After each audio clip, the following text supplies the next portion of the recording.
Son Mar Caldas, autora de 12 de maio de 1937, unha película que está agora no FIC e que ven da MICE, e desta última edición da MICE, onde acadou o premio do público. É un achegamento á historia familiar, en concreto aos feitos ao redor do fusilamento do meu avó en 1937, o 12 de maio, e a vez vinculo a historia familiar coa historia colectiva, coa historia da cidade, e tamén coa historia das sobreviventes, das mulleres sobreviventes da familia. Pois foi un proxecto longo, remontase un pouco a idea 10 anos atrás, pero non acababa de ver como darlle a forma e preocupábame moitas cousas. Non tiña claro o que non quería facer, pero non tanto o que sí quería facer. Bueno, e ao final foron un pouco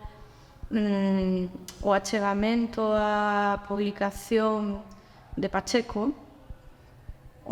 que claro, é un cronista, non? O estudio Pacheco é un cronista da cidade de Vigo, o que me permitiu ir combinando a historia familiar coa historia da cidade, porque non me quería quedar nos límites da historia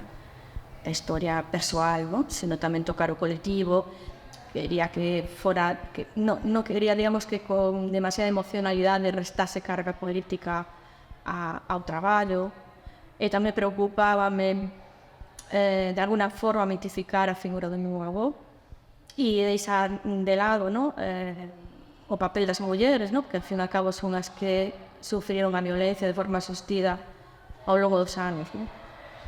Bueno, en realidade, claro, toda a miña práctica artística sempre está moi presente o feminismo e tamén na miña práctica de investigación.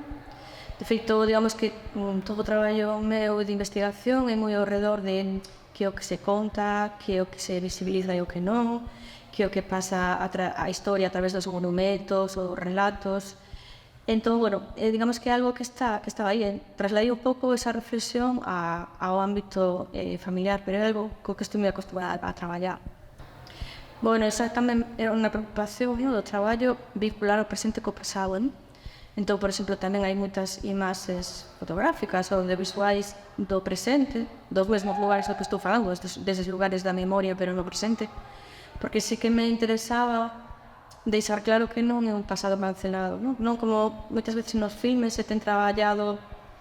mirando para a época da posguerra con unha certa nostalgia, con non sei, como se fora algo xa pechado, E eu sí que tiña moi claro que quería que se mostrara como algo vivo e que está pregnando o noso presente, E, polo tanto, que é unha reflexión necesaria, E que non podemos deixar atrás como se pretende durante décadas. Pois mira, unha das cousas que me sorprendeu é que non me parece unha película demasiado fácil, No sentido de que ten moitísimo texto, está narrada por min, quizás ese foi o maior desafío, Porque nunca traballei coa voz, si co corpo, pero non coa voz. E, bueno, parece unha película de alguna forma difícil, porque ten moito texto, pero, sin embargo, sí que dá a sensación de que conecta co público.